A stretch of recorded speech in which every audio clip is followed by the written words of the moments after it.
Քո երազանքի բնակարանը Թևոսյան 1 կոտորակ երեքում է։ Գնիր այն պատրաստի դորակառույցում, տարաժամկետ վճարման բացառիկ տարբերակով վայելիր աշնանը։ Որպես տնտեսագետ ինչպես է գնահատում Սամվել Կարապետյանի հեծը պետականացնելու նախագիծը եւ տեղեկություններ կան, որ հիմա էլ իր տաշիր ընկերությունների գրասենյակում են խոզարկություններ անում, Փաշինյանը նոր ստատուս է գրել, որ այն հեծյային աշխատակիցները, որոնք կմասնակցեն ամսի 4-ի 7-ին աշխատանքից կազատվեն եւ այլն, ինչու է այդքան վախենում Սամվել Կարապետյանից, եթե նրանից որևէ վտանգ չի զգում, ինչպես ինքն է ասում, պետությունը իր հարցերը կլուծի։ Ես դա շատ վատ եմ գնահատում, որպես երևույթ, դա շատ վատ եմ գնահատում ընդհանրապես տնտեսագիտական իմաստով եւ վատ եմ գնահատում նաեւ մասնավորապես, որովհետեւ եթե հեծը պետականացվի, ապա շատ կարճ ժամանակ հետո մենք ունենալու ենք խնդիրներ եւ թանկացումների իմաստով, եւ հոսանքի մատակարարման իմաստով, եւ բոլոր իմաստներով մենք խնդիրներ ենք ունենալու, նաեւ խնդիրներ ենք ունենալու այլ իմաստներով, միջազգային ասպես կոչված ինստիտուտներ, բաներ պիտի պաշտպանեն, ես կարծում եմ սեփականության իրավունքը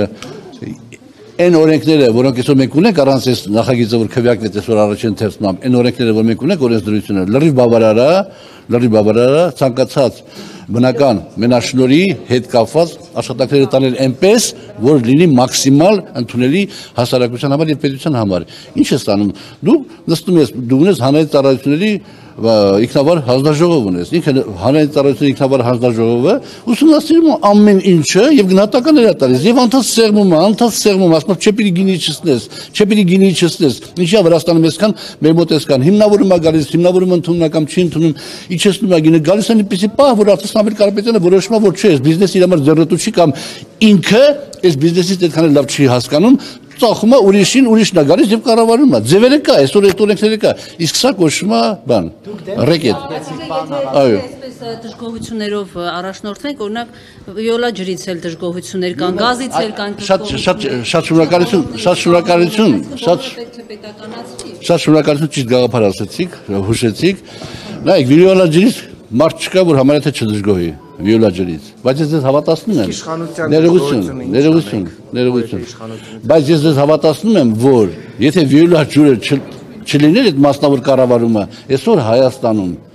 Երևանում ներողություն, լինելու էր ջրի ամենախորը խնդրը, ջրի մատակարարման։ Մի րոպե, այո, եւ նույնը հեսնալ լինելու բնականաբար։ Եթե ժամանակի կոնյակի գործարանը չսեփականաշնորհվի, որ ասում են ինչքան են թալաներ, ինչքան գողացել են եւ այլ, այսօր խաղաղագործությունը Հայաստանում 0 մակարդակի վրա կլներ։ Այսինքն այն ոլորտներն են սրանք, որ պիտի մասնավորը ղեկավարի, պետությունը պիտի վերահսկի, եւ դա շատ վտանգավոր է։ Ուզում եք ներողություն Ջորջ ջան, ես քեզ ժամը հարց չեմ տվել, անբարեխիղճ ասա։ Վերջին Գյումրիի ընտրություններում Քարոզարշավում մենք տեսանք, որ իշխանական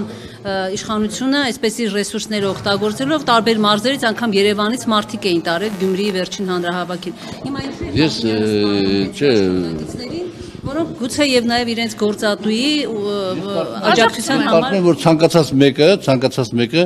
իր աշխատանքային պարտականությունները կատարելուց հետո, այսպես կոչված, ասենք աշխատանքից հետո կամ հանգստյան օրերին իրավունք ունի իր դիրքորոշումը հայտնի այս կամ այն հարցի հետ կապված եւ այստեղ այն ռետորիկան, որ վարչապետը ներկայացնում է, նույնպես իմ համար անընդունելի է։ Դուք վաղ կմասնակցեք, վաղն է մյուս օրն կմասնակցեք ի աջակցություն Սամվել Կարապետյանի այդ ակցիային։ Չէ, չեմ մասնակցի, որովհետեւ ես կարծում եմ, որ Սամվել Կարապետյանը բոլոր դեպքերում այն արտահայտությունը, որ արեց, ինքը չպիտի այդ արտահայտությունն աներ։ Ինչու՞։ Մեծագույն հարգանք ունենալով իր նկատմամբ։ Չէ, դե բան այդ արտահայտություն չէ, դե ոնց որ ասած բան անես, էլի։ Քո հակառակորդին, ասենք, բան հնարավորություն տաս ինքը արդարացնի իր քայլերը, ասենք, պետք չէ այդպես արտահայտություն։ Ասենք Սամվել Կարապետյանը խոշորագույն բիզնեսմեն է, բայց երևի քաղաքականության մեջ երևի փորձառությունը պակաս է։ Այդ նույն միտքը ուրիշ ձևով են ասում։ Այդ ձևի չեն ասում։ Միքայել Սրբազանի վարչապետի տեխնացիան վերաբերյալ դուք ասացիք ժողովրդի մեջ էլ պիտի համախմբում լինի, բայց բուն իմպիչմենտի գործընթացից զատ արդեն բուն ստորագրությունների ժամանակ դուք օրինակ խոսել եք Գեգամ Նազարյանի հետ, Իշխան Զաքարյանի հետ, իրենք կմիանան, կստորագրեն։ Գիտեք ինչ, տեսեք էլի ասենք, մենք պարոն Ասլանյանը եւ ես մեզանից մի ինչ-որ խոշոր քաղաքական միավոր չենք ներկայացնում։ Մենք շատ համեստեղ ենք զբաղեցնում այդ ներկապնակի մեջ եւ հետեւաբար մենք առանձին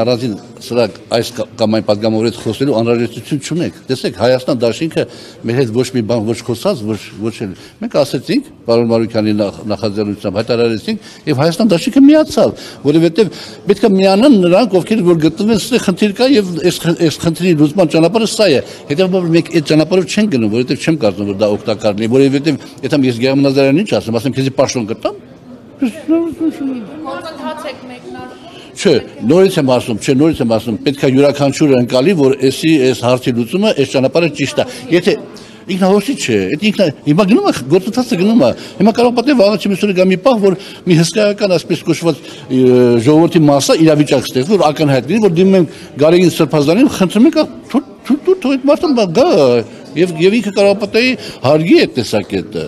Ես ասենք որ ոչ հոգևորական կամ այդ արժեքները չկրող մի քիչ խոսքս կարող է կոպիտ ասում, բայց սա իմ խնդրանքի վրա է հիմնված հոգևորականների նկատմամբ։